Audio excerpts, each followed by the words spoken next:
नमस्कार दोस्तों, जैसा कि हम सभी जानते हैं कि शिवलिंग की पूजा से भगवान शिव की विशेष कृपा प्राप्त होती है। शिवलिंग न केवल धार्मिक प्रतीक है बल्कि इसका सही तरीके से पूजन आपके जीवन को सकारात्मकता और समृद्धि से भर देता है। आज हम आपको शिवलिंग की स्थापना और पूजा विधि के बारे में बताने जा रहे हैं ताकि आप भी सरल और प्रभावशाली पूजा के माध्यम से भगवान शिव का आशीर्वाद पा सकें। तो चलिए जानते हैं शिवलिंग की पूजा का सही तरीका।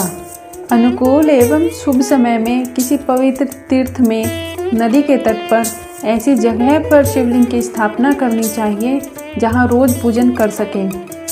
पार्थिव द्रव्य से, जलमय द्रव्य से अथवा तेजस द्रव्य से पूजन करने से पूजा करने वाले को पूजन का पूरा फल प्राप्त होता है।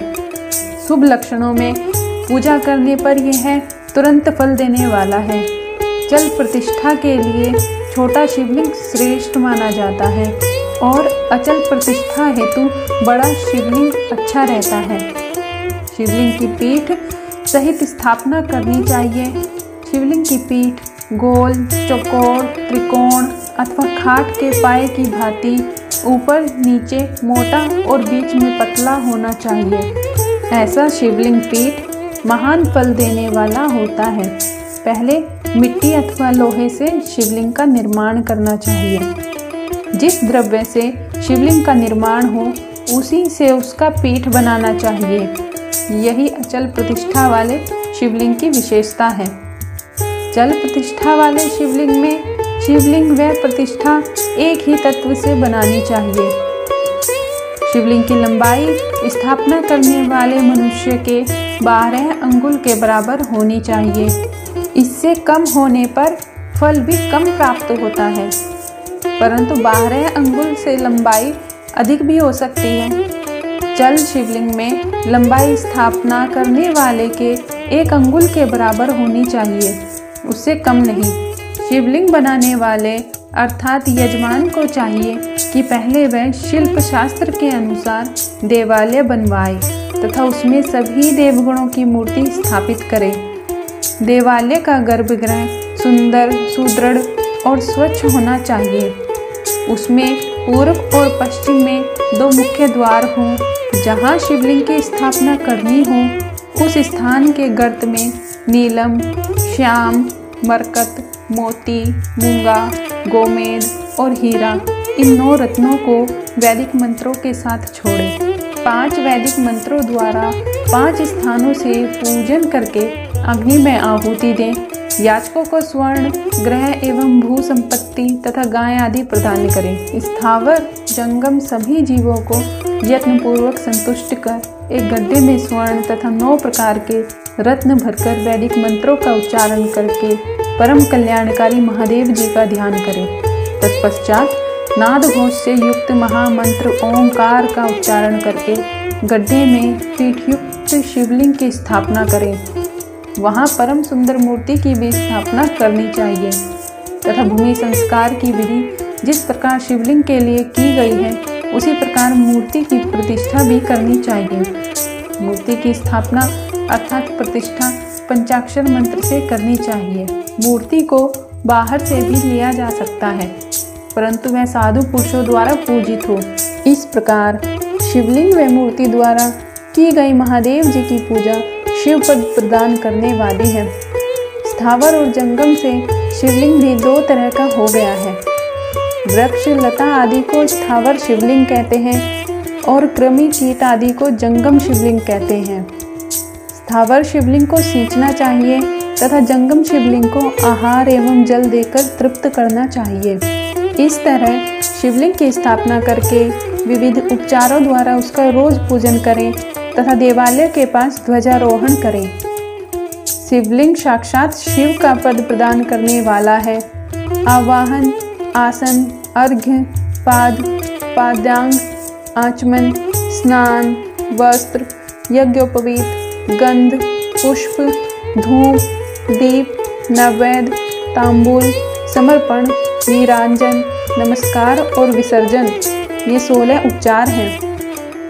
इनके द्वारा पूजन करें तथा इस तरह किया गया भगवान शिव का पूजन शिव पद की प्राप्ति कराने वाला है।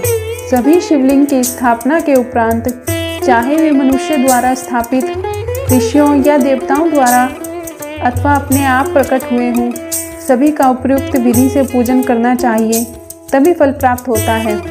उसकी परिक्रमा और नमस्कार करने से शिव पद की प्राप्ति होती है।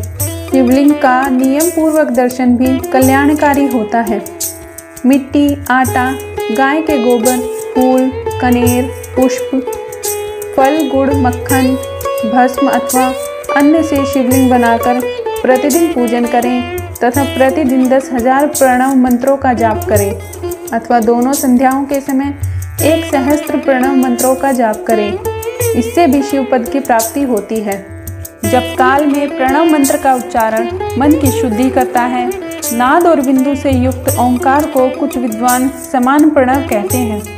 प्रतिदिन 10,000 पंचाक्षर मंत्र का जाप अथवा दोनों संध्याओं को 1 सहस्त्र मंत्र का जाप शिव पद की प्राप्ति कराने वाला है। सभी ब्राह्मणों के लिए प्रणव से युक्त पंचाक्षर मंत्र अति फलदायक है। कलश से किया स्नान, मंत्र की दीक्षा, मातृकाओं का न्यास, सत्य से पवित्र अंतःकरण, ब्राह्मण तथा ज्ञानी गुरु सभी को उत्तम माना गया है। पंचाक्षर मंत्र का 5 करोड़ जाप करने से मनुष्य भगवान शिव के समान हो जाता है। 1, 2, 3 अथवा 4 करोड़ जाप करने से मनुष्य क्रमशः ब्रह्मा, विष्णु, रुद्र तथा महेश्वर का पद प्राप्त कर लेता है। यदि 1000 दिनों तक प्रतिदिन 1 सहस्त्र जाप पंचाक्षर मंत्रों का किया जाए, प्रतिदिन ब्राह्मणों को भोजन कराया जाए, तो इससे अभिष्ट कार्य की सिद्धि होती है। ब्राह्मण को प्रतिदिन प्रातःकाल 1008 बार गायत्री मंत्र का जाप करना चाहिए, क्योंकि गायत्री मंत्र शिव पद की प्राप्ति कराता है। वेद मंत्रों और वैदिक सूक्तियों का भी नियम से जाप करें। अन्य मंत्रों में जितने अक्षर हैं उनके उतने लाख जाप करें। इस प्रकार यथाशक्ति जाप करने वाला मनुष्य मोक्ष प्राप्त करता है। अपनी पसंद से कोई एक मंत्र अपनाकर प्रतिदिन उसका जाप करें अथवा ओम का नित्य 1 सहस्त्र जाप करें। ऐसा करने से संपूर्ण मनोरथ की सिद्धि होती है। जो मनुष्य भगवान शिव के लिए फुलवाड़ी या बगीचे लगाता है तथा शिव मंदिर में झाड़ने बुहारने का सेवा कार्य करता है, ऐसे शिव भक्त को पुण्य कर्म की प्राप्ति होती है। अंत समय में भगवान शिव से मोक्ष प्रदान करते हैं। काशी में निवास करने से भी योग और मोक्ष की प्राप्ति होती है। इसलिए आमरण भगवान शिव के क्षेत्र में निवास करना चाहिए। उस क्षेत्र में स्थित बावड़ी, तालाब, कुआं और पोखर को शिवलिंग समझकर वहां स्नान, दान और जाप करके मनुष्य भगवान शिव को प्राप्त कर लेता है। जो मनुष्य शिव के क्षेत्र में अपने किसी मृत संबंधी का दाह, मासिक श्राद्ध अथवा वार्षिक श्राद्ध करता है अथवा अपने पितरों का पिंडदान देता है, वह तत्काल सभी पापों से मुक्त हो जाता है और अंत में शिव पद प्राप्त करता है। लोक में अपने वर्ण के अनुसार आचरण करने व सदाचार का पालन करने से शिव पद की प्राप्ति होती है। निष्काम भाव से किया गया कार्य अभिष्ट फल देने वाला एवं शिव पद प्राप्त करने वाला होता है। दिन के प्रातः, मध्या और सायं 3 विभाग होते हैं। इनमें सभी को एक एक प्रकार के कर्म का प्रतिपादन करना चाहिए।